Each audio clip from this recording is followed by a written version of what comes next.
सल्तनत उस्मानिया दुनिया की अजीम सल्तनत में से एक है। इस इस्लामी सल्तनत ने 600 साल तक के तवील अरसे तक राज किया। अनातोलिया में तुर्क कबाइल के एक रहनुमा उस्मान ने सन 1299 के आसपास सल्तनत उस्मानिया की बुनियाद रखी। इसका नाम उस्मानिया भी सुल्तान उस्मान के नाम से लिया गया है। उस्मानिया तुर्कों ने अपनी हुकूमत उस्मान अव्वल और हान मुराद अव्वल और बेजीद अव्वल की सरबराही में बढ़ाया। सन 1453 में सुल्तान महमद ने बेज़ंतीनी सल्तनत के दारुल हुकूमत कुस्तुनतुनिया पर हमले में उस्मानिया तुर्क की क़यादत की। इस हमले के बाद बेज़ंतीनी सल्तनत का 1000 साल का दौर खत्म हुआ। सुल्तान महमद ने उस शहर का नाम बदल के इस्तांबुल रख दिया और इसे सल्तनत उस्मानिया का नया दारुल हुकूमत बना दिया। इस्तांबुल तिजारत और सकाफत का बैनुल अक़वामी मरकज़ बन गया। सुल्तान महमद का सन 1481 में इंतकाल हुआ, जिसके बाद उसका सबसे बड़ा बेटा बैज़द नया सुल्तान बना। सन 1517 तक बैज़द का बेटा सलीम अव्वल शाम, अरेबिया, मिस्र और फ़लस्तीन को उस्मानिया सुल्तान के इक़्तिदार में ला चुका था। सल्तनत उस्मानिया सलेमान के दौर में सन 1520 से 1566 के दरमियान अरूज पे थी। इस वक्त इस सल्तनत को बहुत ताकत, दौलत और इस्तेकाम हासिल था।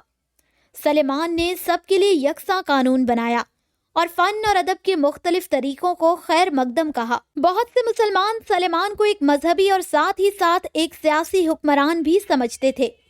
सुल्तान सलेमान की हुकूमत में सल्तनत फैल गई और इस सल्तनत में मशरिकी यूरोप के इलाके भी शामिल हो गए। उस्मानिया सल्तनत के लोग साइंस, तिब और फन में बहुत सी कामयाबियों के लिए मशहूर थे। सल्तनत के बाकी बड़े शहरों को फनकाराना हब के तौर पे तस्लीम किया गया। खास तौर पे ये सब सलेमान के दौर में हुआ। तुर्क के लोगों के फन में खताती, मसूरी, शायरी, कालीन बनाना और मौसीकी शामिल है। उस्मानी फन तामीर ने इस वक्त की सकाफत को भी बयान किया और उस वक्त बहुत सी वसी मसाजिद और अवामी इमारतें भी तामीर की गईं। उस वक्त साइंस की तालीम को एक अहम शोबा समझा जाता था। साइंस के साथ साथ उस्मानिया के लोगों ने मैथ, फिलॉसफी, जियोग्राफी और केमिस्ट्री भी सीखी। मजीद अगर देखा जाए तो तिब में भी उस्मानियों की बहुत मदद थी। उनकी इजाद की हुई चंद चीज़ें आज भी इस्तेमाल की जा रही हैं, जैसे फॉरसेप्स, स्कैल्पल्स और लैंसेट्स। ये चीज़ें आज भी सर्जिकल के तौर पर इस्तेमाल की जाती हैं।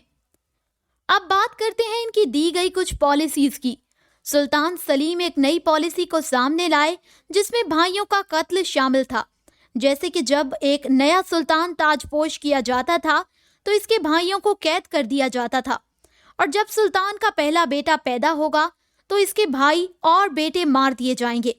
ये निज़ाम शायद थोड़ा अजीब लगे, लेकिन इस निज़ाम ने इस बात को यकीनी बना दिया था कि हकदार वारिस ही तख्त पर आएगा।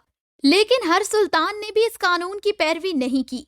वक्त के साथ साथ उन्होंने इस कानून पे अमल तो किया, लेकिन बाद के सालों में इनके भाइयों को कैद तो किया गया लेकिन कत्ल नहीं किया गया।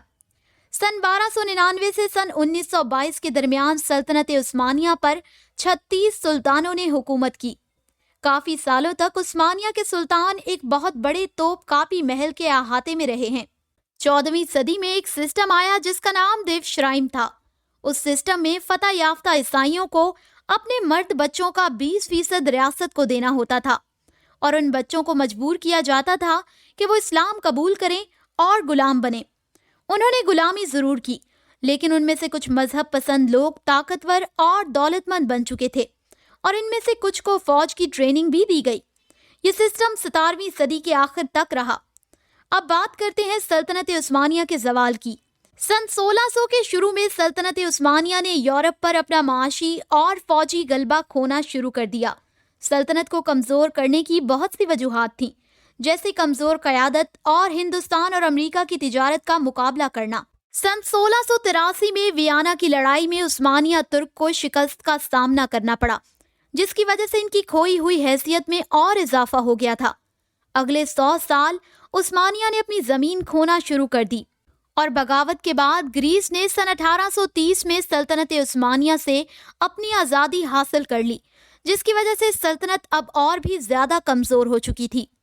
इस सब के बाद सन 1878 में बर्लिन की कांग्रेस ने रोमानिया, सर्बिया और बल्गेरिया की आज़ादी का ऐलान कर दिया। सल्तनत पूरी तरह से टूट चुकी थी। सन 1912 और 1913 में होने वाली जंग में सल्तनत अपनी यूरोप के तमाम इलाके खो चुकी थी। सल्तनत उस्मानिया पहले से ही जवाल का शिकार थी। पहली जंग अजीम की शुरुआत पर उस्मानी फौज अपनी मरकजी ताकत, जो कि उस वक्त जर्मनी, ऑस्ट्रिया और हंगरी थे, उनकी तरफ से जंग में दाखिल हुई, लेकिन अक्टूबर 1918 में उस्मानी फौज को वहां से भी शिकस्त हुई। मदरूस के आर्मिस्टिस के बाद ज्यादातर उस्मानी इलाके ब्रिटेन, फ्रांस, ग्रीस और रशिया में तकसीम हो चुके थे। सल्तनत उस्मानिया सन 1922 में खत्म हो गई, जब उस्मानी सुल्तान का लक़ब खत्म कर दिया गया। 29 अक्टूबर सन 1923 को तुर्की की जमहूरियत का ऐलान कर दिया गया। मुस्तफ़ा कमाल अतातुर्क, जो कि एक आर्मी ऑफिसर थे, उन्होंने तुर्की एक आज़ाद जमहूरियत की बुनियाद रखी और इसके बाद इन्हीं ने तुर्की के पहले सदर की हैसियत से भी खिदमात सरअंजाम दी। आर्मेनियन नस्ल शायद उस्मानियों से मुंसलिक सबसे मुतनाज़ा और नुकसानदेह थी। सन 1915 में तुर्क रहनुमाओं ने सल्तनत उस्मानिया में रहने वाले आर्मेनियंस को कत्ल करने का मंसूबा बनाया। ज्यादातर स्कॉलर्स का ख्याल है उस वक्त 15 लाख आर्मेनियंस को कत्ल किया गया था। तो दोस्तों, अगर आपको ये वीडियो पसंद आई हो तो इस वीडियो को लाइक जरूर करें और मजीद ऐसी वीडियोस के लिए हमारे चैनल को सब्सक्राइब लाजमी करें।